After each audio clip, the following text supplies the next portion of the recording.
சிவப்பு நிறமான சப்ஸ்கிரைப் என்ற சொல்லை அழுத்தி சப்ஸ்கிரைப் பண்ணுமாறும் பக்கத்தில் உள்ள பெல் பட்டனை அழுத்தி புதிய நோட்டிஃபிகேஷன்களை பெற்றுக்கொள்ளுமாறு உங்களை கேட்டுக்கொள்கின்றோம். எமது அலைவரிசைகளை பார்வையிடுகின்ற உங்கள் அனைவரையும் அன்போடு வரவேற்றுக்கொண்டு இன்று ஓஎல் வகுப்பு மாணவர்களுக்காக ஹவு டு வின் ஆக்டிவிட்டி 2 உங்களை நாம் சந்திக்கின்றோம். 2வது வினா தொகுதி உங்களுக்கு செய்து காட்டப்பட இருக்கின்றது. அதற்கு முன்னதாக வழமை போன்று இங்கே டிஸ்கிரிப்ஷனிலே இன்றைய வீடியோவுக்கான வினா கொத்து காணப்படுகின்றது. முதலில் அதனை செய்து கொள்ளவும், பின்னர் எமது வீடியோவுக்கு வருகை தந்தால் உங்களுக்கு தெளிவாக விளங்கும். வீணாக நீங்கள் அந்த வினாக்கொத்தை செய்யாமல் வீடியோவை பார்ப்பதில் எந்த விதமான அர்த்தமும் இல்லை என கூறிக்கொண்டு எமது இன்றைய காணொளிக்கு செல்கின்றோம். எமது காணொளிகளை பார்வையிடுகின்ற உங்கள் அனைவரையும் அன்போடு வரவேற்றுக் கொண்டு அடுத்த காணொளிக்கு செல்ல முன்னர் இதுவரையே சப்ஸ்கிரைப் பண்ணாதவர்கள் எமது அலைவரிசையை சப்ஸ்கிரைப் பண்ணுமாறு உங்களை கேட்டுக்கொள்கிறேன். முதலாம் வினாவை பாருங்கள். வர்க்கமூலம் 15 பெருமானம் என்ன? வர்க்கமூலம் 15 இவ்வாறு எழுதலாம். வர்க்கமூலம் 15 பெருமானம் காணும்படி கேட்கப்பட்டிருக்கின்றது. ஆகவே நாங்கள் இதனை எளிய முறையில் செய்து பார்ப்போம். 15 பின்னிருந்து சோடியாக்கல் செய்ய வேண்டும். ஆகவே இங்கே இருப்பதோ ஒரு சோடி இலக்கம்தான். அதற்கு அண்மையிலுள்ள வர்க்கம் காண வேண்டும். அண்மையிலுள்ள வர்க்கம் இதற்கு எங்களுக்கு எடுக்கலாம். 4 எடுக்க முடியாது. 4 16 வரும். ஆகவே 3 தான் அண்மையில் உள்ள வர்க்கம். ஆகவே அதே 3 இங்கே இட வேண்டும். 3ஐ 3ஆல் பெருக்கும் போது 9 என கிடைக்கும். இப்பொழுது கழிக்க வேண்டும். கழித்தால் எங்களுக்கு 6 என விடை கிடைக்கும்.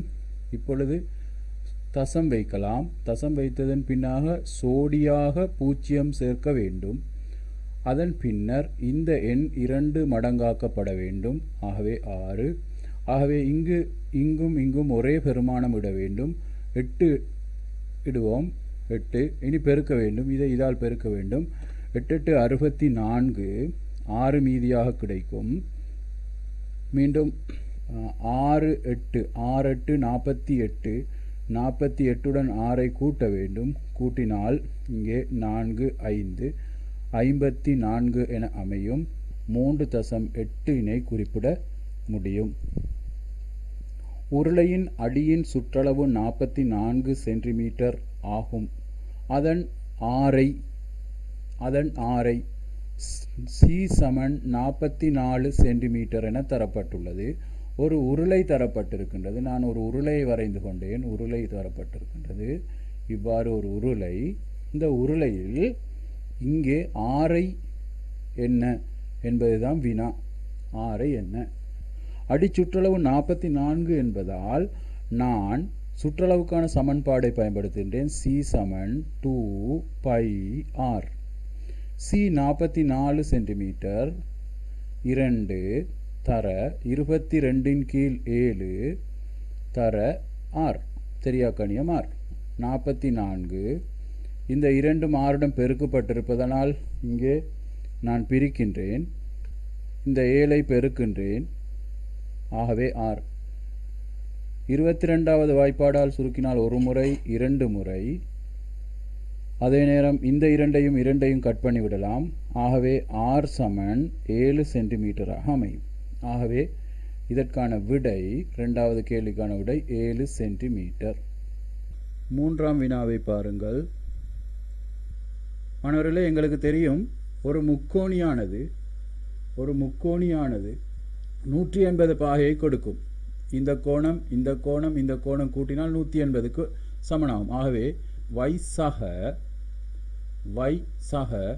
60 பாகை சக 70 பாகை சமன் 180க்கு சமனாகும். இந்த 2ஐயும் கூட்டுவோம். y சக கூட்டினால் இங்கே 130 பாகை சமன் 180. ஆகவே y-இன் பெருமானம் 180 சய 130. ஆகவே y சமன் 50 பாகையாக கொள்ளலாம். வினா இலக்கம் 4 பாருங்கள். 4ஆம் வினா. இவ்வுருவின் சுற்றளவை காண்க. சுற்றளவு எனும் போது எங்களுக்கு இந்த பகுதியையும் காண வேண்டும், இந்த பகுதியையும் காண வேண்டும். அரை வட்டம் என்பதால் 2 πr வர்க்கம் வட்டத்துக்கு 2ஆல் வகுக்கின்றேன். வகுத்தால் இந்த இரண்டையும் இவ்வாறு சுருக்கலாம். ஆகவே 22/7 தர விட்டம் தரப்பட்டிருக்கின்றது. விட்டத்தினை 21/2 என என்றால் அரைவாசி. ஒரு தடவை இங்கே 11 தடவைகள், இதனை சுருக்கினால் ஒரு தடவை இங்கே 3 தடவைகள். ஆகவே 33 சென்டிமீட்டர் என கிடைக்கின்றது வில்லின் பகுதி. அதே நேரம் சுற்றளவு என்பதால் 21ஐயும் கூட்ட வேண்டும். கூட்டினால் 54 சென்டிமீட்டராக அமையும். தொடை சார்ந்த ஒரு வினா தரப்பட்டிருக்கின்றது. தொடை ஒன்று இங்கே வரையப்பட்டிருக்கின்றது. இவ்வாறு ஒரு தொடை வரையப்பட்டிருக்கின்றது. இந்த தொடையிலே இது பி தொடையாகவும் தொடை பி ஆகவும் இது தொடை Q ஆகவும் காட்டப்பட்டிருக்கின்றது. இவ்வாறு ஒரு குறி காட்டப்பட்டிருக்கின்றது பி. இனி நாம் இதனை எவ்வாறு வாசிக்கலாம்? B ஒன்றிப்பு Q. ஒன்றிப்பு எனும் போது அனைத்தையும் ஒன்றாக கூற வேண்டும். ஆகவே ஒன்றிப்பினை நாங்கள் இவ்வாறு கூறலாம். அடுத்து 6வது வினாவை பாருங்கள். இதனை சுட்டி வடிவில் தரட்டாம். எனவே நாம் என்ன செய்யலாம்? இதனை இவ்வாறு மாற்றினால் சுட்டியாக மாறும். இது 81. மேலும் எங்களுக்கு இதனை இவ்வாறு காட்டியிருக்கலாம். 3/4 அடுக்கு இவ்வாறும் கொடுத்திருக்கலாம் சுட்டி என்பதால். இவ்வாறு செய்தால் போதுமானது. வினா இலக்கம் 7 தரப்பட்டிருக்கின்ற தொடரை பாருங்கள். 10வது உறுப்பு என்ன? T10 என்ன? 10வது உறுப்பு என்ன? ஆகவே மாணவர்களே, இங்கு முதலாம் உறுப்பு 1, பொது வித்தியாசம் 3/1, ஆகவே 2. சமன்பாட்டை பயன்படுத்துவோம்.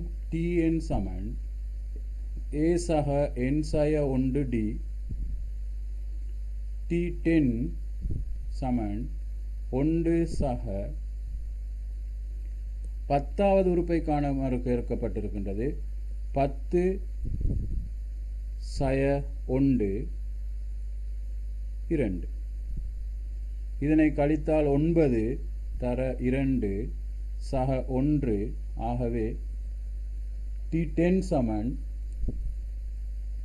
18 19 அமையும். என்ன செய்ய வேண்டும்? 4 வர வேண்டும். பெருக்கினால் கூட்டி அல்லது கழித்து 5 வரக்கூடியதாக நாம் 2 காரணிகளை கண்டறிய வேண்டும். அதற்காக நான் 4 இவ்வாறு வகுக்கின்றேன். 2ஆல் முதன்மை எண்களால் வகுக்கின்றேன். 2 மீண்டும் 2ஆல் வகுக்கின்றேன். 1. இனி காரணி உருவாக்க முடியுமா? இதை பாருங்கள். இந்த 2ஐயும் பெருக்கலாம். 2 தர 2 தர 1 4 ஆக அமையும். இதனை கூட்டலாம். கூட்டினால் 5 என அமையும். ஆகவே இதுதான் இதன் காரணிகள். இனி நேரடியாக காரணியை எழுதினால் போதுமானது. x சக 4 x சக 1 என காரணியை எழுதினால் போதுமானது. எங்களுக்கு இவ்வாறு ஒரு அரியத்தினை வரையலாம். இவ்வாறு இருப்பதாக கருதுவோம். இந்த பகுதி இவ்வாறு சீரான பொருளினதும் அடிப்பரப்பளவை அடிப்பரப்பளவு உயரத்தினால் பெருக்கினால் அதன் கனவளவு வரும்.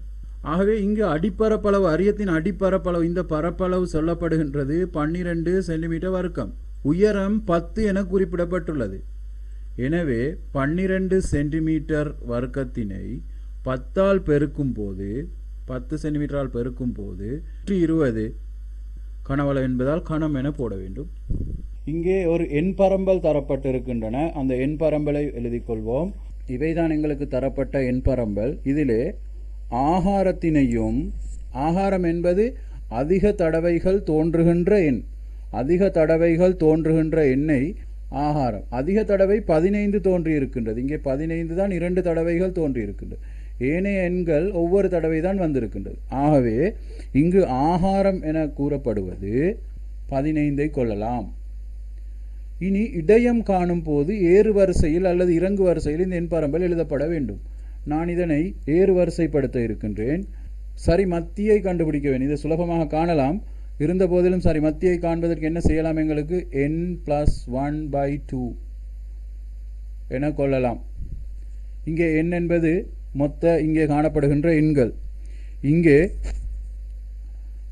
1 2 3 4 5 6 7 8 9 இலக்கங்கள் காணப்படுகின்றன. 9 சக 1 ன் கீழ் 2, இதனை சுருக்கினால் 10 ன் கீழ் 2, ஆகவே 5. ஐந்தாவது ஈட்டு 1 2 3 4 5, ஆகவே இடையம் 1 2 3 4 5 இடையம் 12 ஆக அமையும். பங்கொன்றின் சந்தை பெறுமானம் ரூபாய். சந்தை பெறுமானம் ரூபாய் 20. சந்தை பெறுமானம் ரூபாய் 20. பங்குகளின் எண்ணிக்கை 5000. ஆகவே முதலிட்ட தொகை, முதலிட்ட 5000ஐ 20ஆல் பெருக்க வேண்டும். பெருக்கினால் எவ்வளவு? 100,000 ரூபாய் அவர் முதலீடு செய்திருக்க வேண்டும். பாருங்கள், AB சமன் 10 சென்டிமீட்டர் எனின் AB சமன் 10 சென்டிமீட்டர் என குறிக்கப்பட்டுள்ளது.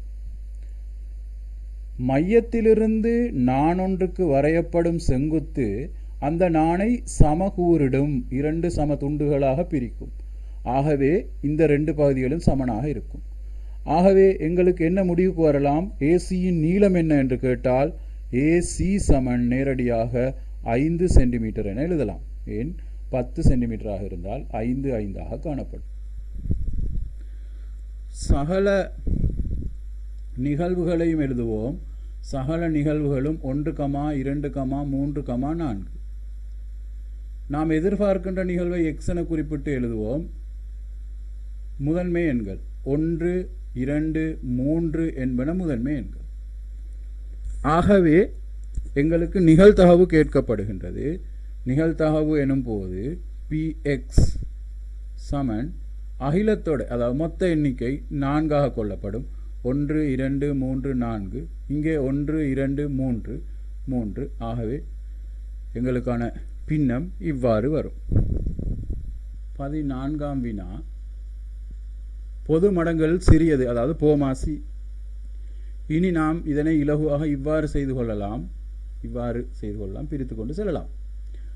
A என்ற அச்சரத்தினால் பிரிப்போம். பிரித்தால் 3AB 6B வர்க்கம் 12B. மீண்டும் A ஆல் வகுப்போம். A ஆல் வகுத்தால் 3B 6B வர்க்கம் 12B. இனி B யினால் வகுப்போம். 3 6B 12. இனி B யினால் வகுப்போம். 3 6 12. சிறிய முதன்மை எண் 2 வகுப்போம். 3 3 6. அடுத்த முதன்மை எண் திருப்பியும் 2 வகுக்கலாம். 2 வகுத்தால் 3 3 3. இனி 3 வகுக்கலாம். அனைத்தும் 1 1 என வருகின்றது. இது முடிந்துவிட்டது. ஆகவே இதன் போமாசி இவை ஆகும். பெருக்கினால் A வர்க்கம் B வர்க்கம் 2 4 3 12. ஆகவே எங்களுக்கு விடை 12 A வர்க்கம் B எனலாம். 15வது வினா, PQவுக்கும் BCக்கும் இடையிலான தொடர்பு யாது? என்ன தொடர்பு? இங்கே சமாந்திர கோடு காட்டப்பட்டிருக்கின்றது, சமபக்கம் என காட்டப்பட்டிருக்கின்றது. அவை இது நடுப்புள்ளி தேற்றம். ஆகவே தொடர்பு என்ன? PQ சமன் அரை மடங்கு BC ஆகும். இதுதான் இதன் தொடர்பு. அனைத்தையும் எழுதியிருக்கின்றன. இந்த தொடர்பை எங்களுக்கு எழுத முடியாது, ஏனென்றால் இது தரப்பட்டு இருப்பதால் நாம் இந்த தொடர்பினை எழுதவில்லை. ஆகவே எங்களுக்கு இதுதான் விடையாக வரலாம். 16வது வினா, வெளிச்ச வீடு இவ்வாறு இருப்பதாக கருதுவோம். இது ஒரு வெளிச்ச வீடு, சமதரை என கருதுவோம். இந்த இடத்திலிருந்து 5 மீட்டர் தூரத்தில் ஒரு நோக்குனர் இருக்கின்றார். இவரது கண்மட்டம் இவ்வாறு காணப்படும். உச்சியை பார்க்கும் போது இவரது ஏற்ற கோணம் இவ்வாறு அமையும். இது இவரது ஏற்ற கோணம் ஆகும். இந்த ஏற்ற கோணம் 60 பாகை என கூறப்படுகின்றது. ஏற்ற கோணம் 60 பாகை என இந்த உயரத்தை புறக்கணிக்கலாம் என்று கூறப்பட்டது, இந்த உயரத்தை. ஆகவே நான் இதனை இவ்வாறு வரையலாம். இது போன்ற ஒரு படமாக காட்டலாம். செங்குத்து 5 மீட்டர், இதனை இவ்வாறு, இங்கே 60 பாகை. 17வது வினா. x(2) பெரிது 10 எனின் எக்ஸின் பெருமானத்தை காண்க. சுருக்கலாம், இதனை சுலபமாக சுருக்கலாம். பெரிது 10(2) இங்கே வரும்போது ஆகவே 8. எக்ஸின் பெருமானமாக உயர்ந்தபட்ச பெருமானமாக 8 கூறலாம். ஒரு செங்கோண முக்கோணி தரப்பட்டுள்ளது. AC எவ்வளவு என கேட்கப்படுகின்றது. செங்கோண முக்கோணி என்பதால் எங்களுக்கு பைதகரஸ் தொடர்பை எழுதலாம். பைதகரஸ் தொடர்பு என்ன? பைதகரஸின் தொடர்பு AC வர்க்கம் சமன் AB வர்க்கம் சக BC வர்க்கம். AC வர்க்கமானது AB 8 சென்டிமீட்டர் சக வர்க்கம் இட வேண்டும், 6 வர்க்கம். இதனை பெருக்கினால் 8 64, 6 36 சமன் AC வர்க்கம். ஆகவே AC வர்க்கம் சமன் 100. AC வர்க்கம் சமன் 10 வர்க்கம். ஆகவே 10 சென்டிமீட்டராக இதன் நீளம் அமையும். மையத்தை குறித்து கொள்ள வேண்டும். வட்டம் என்றதும் மையத்தை குறித்து கொள்ள வேண்டும். அதன் பின்னர் ஒரு நாட்பக்கல் வரையப்படும். இதை வட்ட நாட்பக்கல் எனலாம். ஏனென்றால் 4 புள்ளிகளும் பரிதியில் சந்திக்கிறது. இது சமாந்திரம் என காட்டப்பட்டுள்ளது. மீண்டும் இதனுள் இன்னும் ஒரு நாட்பக்கலும் வரையப்பட்டுள்ளது. இப்படி இந்த முழு கோணமும் இந்த கோணம் x, இது 100 பாகை என காட்டப்பட்டுள்ளது. அவ்வளவுதான் எங்களுக்கு கிடைத்துள்ள தரவுகள். இனி பாருங்கள், x சமன் 100 பாகை என கொள்ளலாம், ஏனென்றால் துண்டக்கோணம். அதன் பின்னர் x சக y சமன் 180 நேய கோணம், காரணம் சமாந்திர கோடுகள் காணப்படுவதனால். இனி அதனை சுருக்குவோம். சுருக்கினால் y-ன் பெருமானம் 80 கிடைக்கும். இதனை பெருக்குவோம் இவ்வாறு, n வர்க்கம். அடுத்த கணம் இதனை பெருக்குவோம், பிளஸ் ஒரு n, கொண்டு போட அவசியமில்லை. இனி இதனை பெருக்குவோம், சய 4n. மீண்டும் இதனை பெருக்குவோம், சய 4. n வர்க்கம் சக வித்தியாசமான குறிகள் வந்தால் கழிக்க வேண்டும். கழித்தால் 3n. பெரியது சய, ஆகவே இங்கே சய 2 வர முடியாது. ஆகவே இங்கு சயதான் வர வேண்டும். சய 4. மாணவர்களே கவனியுங்கள்.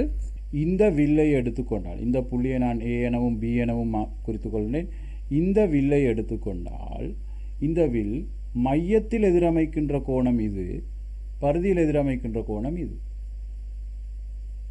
ஆகவே இது 2x ஆக அமையும். இதன் 2 மடங்காக அமையும். இதன் 2 மடங்காக அமையும். அதே போன்று மீண்டும் இந்த பக்கம் பெரிய வில் பக்கம் எடுத்தால் இது மையத்தில் எதிரமைக்கும் கோணம், அதே 2 புள்ளிகளிலும் இருந்து இது பரிதியில் எதிரமைக்கும் கோணம். ஆகவே இது 250 என்றால் இந்த கோணம் 125 இருக்கும். ஆகவே y சமன் 125 பாகை. y-யும் x-ம் சேர்ந்தால் ஒரு நாட்பக்கலின் எதிரெதிர் கோணங்கள். ஆகவே வட்ட மிகை நிரப்பிகள். ஆகவே x-ஐயும் y-ஐயும் கூட்டும் போது 180 என கிடைக்கும். வட்ட மிகை நிரப்பி y 125 என கண்டறிந்திருக்கின்றோம். 125 80. இனி என்ன செய்யலாம்? x சமன் 180 இலிருந்து 125 கழிக்கலாம் 55 பாகை. இதை பல முறைகளில் உங்களுக்கு செய்திருக்கலாம். இதை நான் மீண்டும் இவ்வாறு உங்களுக்கு செய்து காட்டுகின்றேன். இங்கே பாருங்கள், 125 காணாமல் எங்களுக்கு என்ன செய்திருக்கலாம், இந்த புள்ளியில் வைத்து இதனை கண்டிருக்கின்றோம். இந்த பகுதியை முடித்தோம். வட்டம் இது மையத்தில் எதிரமைக்கும் கோணம், இது பரிதியில் எதிரமைக்கும் கோணம் என்பதால் ஆக எங்களுக்கு செல்லலாம் இது மாதிரி, இது 2 மடங்கு. இனி ஒரு இவ்வாறும் செய்திருக்கலாம், எக்ஸாக 2x இதையும் இந்த மொத்தத்தையும் நாம் கூட்ட போகிறோம். 250 360க்கு சமம் சுற்றி வர உள்ள கோணங்களும். ஆகவே 2x சமன் இதனை கழித்தால் இதனை கழிக்க வேண்டும். அதாவது 360 பாகையிலிருந்து 250 கழிக்க வேண்டும். கழித்தால் 110 பாகை என வரும். 2x 110 பாகை என்றால் x சமன் 55 பாகை.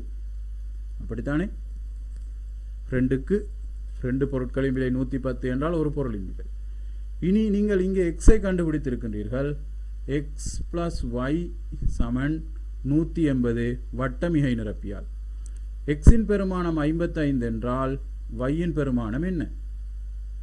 ஆகவே y சமன் 125 பாகை. a-இன் பருமன் என்ன என்பதுதான் வினா. இங்கே பாருங்கள், இதுவும் பல வழிகளில் செய்யலாம். நான் ஒரு முறையில் செய்கின்றேன். இங்கே பார், இங்கே புறக்கோணம் ஒன்று நீட்டப்பட்டிருப்பதால் இந்த முக்கோணியில் பக்கம் நீட்டப்பட்டு உருவாகின்ற புறக்கோணம் அகத்தெதிர் கோணங்களின் கூட்டுத்தொகைக்கு சமன். இந்த கோணத்துக்கும் இந்த கோணத்துக்கும் சமன். ஆகவே இந்த கோணத்துக்கு நான் x என இடுகின்றேன். x + 60 சமன் 130 பாகை. ஏன்? ஒரு புறக்கோணம் வெளியே நீட்டப்பட்டிருப்பதால். இனி x சமன் இதனை கழிப்போம். கழித்தால் 70 பாகை. எக்ஸை நாம் கண்டுவிட்டோம். இனி இது ஒரு முக்கோணியின் 3 கோணங்களையும் கூட்டினால் 180. அவ்வாறென்றால் a + 40 சக x கண்டிருக்கின்றோம் 70 என. 70 சமன் 180. இனி இந்த இரண்டையும் கூட்டலாம். a சக 110 பாகை சமன் 180. ஆகவே a சமன் இதனை கழிப்போம். கழித்தால் 70 பாகை. 2 ஆள்கூறுகள் தரப்பட்டிருக்கின்றன. 2 ஆள்கூறுகள் a ஒரு ஆள்கூறு இவ்வாறு தரப்பட்டிருக்கின்றது. அடுத்த ஆள்கூறு 4,6 என குறிப்பிடப்பட்டிருக்கின்றது. இது ஒரு நேர்கோட்டில் அமைகின்ற 2 புள்ளிகளாம். ஒரு நேர்கோட்டு வரைவில் அமைகின்ற 2 புள்ளிகள். இதிலே பல விடயங்கள் நீங்கள் தெரிந்திருக்க வேண்டும் மாணவர்களே. இங்கே பாருங்கள், ஒரு ஆள்கூறு 2 ஆள்கூறுகள் தரப்பட்டிருக்கின்றன. ஒரு ஆள்கூறின் இது x எனவும் இது y எனவும் நாம் எப்பொழுதுமே இதை இவ்வாறு தான் எடுப்போம். எக்ஸில் பெருமானம் 0 ஆகும் போது y எந்த பெருமானத்தை எடுக்கிறதோ அது வெட்டு துண்டாக கருதப்படும். ஏனென்றால் ஒரு வரைவை பாருங்கள், இவ்வாறு வரைவிலே இது x அச்சாகவும் இது y அச்சாகவும் கொள்ளப்படுகின்றது. y அச்சை எந்த புள்ளியினூடாக வெட்டி கொண்டு செல்கிறதோ அதுதான் வெட்டுத்துண்டு. இதனை C என்போம். வெட்டுத்துண்டை C என்போம். கட்டிங் பாயிண்ட் வெட்டித்துண்டு C. ஆகவே இங்கே இந்த ஆள்கூரை இங்கே குறித்து பாருங்கள். அன்னளவாக நாம் இதனை என்ன செய்யலாம்? இங்கே 0 என்பதும் 1 2 3 என்றால் இந்த இடத்தில் குறித்திருப்போம். இந்த வரைவு நிச்சயமாக இதனை வெட்டி கொண்டு செல்லும். ஆகவே வெட்டுகின்ற புள்ளிதான் வெட்டுத்துண்டு. ஆக இங்கே நேரடியாக எங்களுக்கு C சமன் 3 என்ற பெருமானத்தை வரும். அதாவது வெட்டுத்துண்டு. அடுத்த விடயத்தை பாருங்கள். அடுத்தது, நாம் ஒரு சமன்பாட்டை எழுதும் பொழுது y சமன் mx என எழுதுகின்றோம். இதில் m ஐ காண வேண்டும் என்றால் x ஐ இந்த பக்கத்துக்கு எடுத்தால் y ஓவர் x சமன் m ஆக கொள்ளப்படும். சரி, அதாவது சாய்வு நாம் பார்க்க இருக்கின்றோம். இதனை நான் தெளிவாக இங்கே கூறவில்லை. இதனை நாம் எடுக்கலாம் எவ்வாறு என்றால் y1 மைனஸ் y2 கீழ் x1 மைனஸ் x2 என்று வீச்சத்தை பெறலாம் சாய்வை காண்பதற்காக. அதாவது இவ்வாறு சாய்வை காண்பதற்காக முயற்சி செய்கின்றேன். இதனை கூறாமல் நான் இவ்வாறு கூறினேன். இங்கே இந்த ஆள்கூரை நாம் இதனை முதல் ஆள்கூறாக எடுத்தால் இது x1, இது y1, இது x2 இது y2. இனி பிரதியிடுவோம் எம்ஐ கண்டறிவதற்கு. வெட்டுத்துண்டையும் படித்திறனையும் காண வேண்டும். அப்பொழுதுதான் சமன்பாட்டை எழுதலாம்.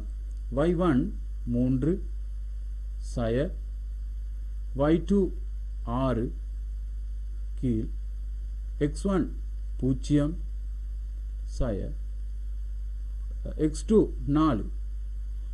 இதனை கழிப்போம். கழித்தால் மேலே கழிக்க வேண்டும். வித்தியாசமான குறியீடு என்பதால் கழிக்க வேண்டும். கழித்தால் மறை 3 கீழ் இதையும் கழிக்க வேண்டும், அதாவது மறை 4. ஆகவே மறை வெட்டுப்பட்டால் m சமன் எங்களுக்கு 3/4 என கொள்ளலாம். மறை 2ஐயும் எங்களுக்கு சுருக்கிவிடலாம். ஆகவே இதன் சமன்பாடு y சமன் mx சக c. y சமன் mx சக c. அதுதான் பொதுவான சமன்பாடு. இங்கே m கண்டிருக்கின்றோம். y சமன் mக்கான பெறுமதி 3/4 x சக வெட்டு துண்டு இங்கே கண்டிருக்கின்றோம் 3. ஆகவே இதுதான் இதோட சமன்பாடு. இனி பாருங்கள் மாணவர்களே, சுருக்குமாறு இது கூறப்பட்டிருக்கின்ற தர இங்கே எங்களுக்கு தரை வந்திருப்பதால் இதனை சுருக்கலாம். இங்கே x ஒரு தடவை என்று எழுதலாம். 3 ஒரு தடவை, 6 2 தடவை, 5ஆம் வாய்ப்பாடு 1 2. ஆகவே சுருக்கினால் இங்கே 1/4 1/4 அமையும். இறுதியாக மாணவர்களே, 25வது வினா அநேகமாக ஒழுக்கு சார்ந்ததாக வரும். சிலர் கேட்டிருந்தார்கள், இதனை கட்டாயம் அளவுகோல்களுக்கு அமைய வரைய வேண்டுமா? தேவையில்லை. பருமட்டான படம் தான் உங்களுக்கு எதிர்பார்ப்பது. நீங்கள் பருமட்டாக வரையலாம். அதற்காக நீங்கள் கவராயம் அடிமட்டங்களை கொண்டு வரைந்தால் அதுவும் பிழையும் இல்லை, தப்பில்லை. இங்கே பாருங்கள், A, B என்பன இரு வீடுகளாகும். நான் அதனை சற்று இவ்வாறு வரைகின்றேன். 2 வீடுகள் இருக்கின்றன. இவ்வாறு இது A என்ற வீடு, அடுத்தது B என்ற வீடு, இவ்வாறு வீடுகளுக்கும் சம தூரத்தில் மின்கம்பம் ஒன்று நட வேண்டும். ஆகவே இந்த மின்கம்பம் பார்வையில் எமக்கு தெரியும் இந்த இடத்தில் வந்தால் பொருத்தமாக இருக்கும் மின்கம்பம். இதையல்ல உங்களிடம் கேட்டது, நான் இதை விளங்கிக் கொள்வதற்காக வரைந்தேன். நான் இதனை இவ்வாறு வரைந்தேன். A என்ற வீடு, B என்ற வீடு. முதலாவது நீங்கள் என்ன செய்ய வேண்டும்? இதனை இணைக்க வேண்டும். அடிமட்டத்தை கொண்டு இதனை இணைங்க. அடுத்ததாக கவராயத்தை கொண்டு இவ்வாறு இந்த புள்ளியிலிருந்து இவ்வாறு க்ராஸ் பண்ணலாம், வெட்டலாம். வெட்டினால் இந்த தளத்திலே தான் அந்த கம்பம் நட வேண்டும். இந்த புள்ளியில் எந்த இடத்தில் நட்டாலும் சம தூரமாக இருக்கும். இவருக்கும் சமமாக இருக்கும். இவ்வாறு நீங்கள் பருமட்டான படம் ஒன்று வரைந்தால் போதுமானது. உரிய முறையில் வரைந்தால் அதில் எந்த விதமான தப்பும் இல்லை.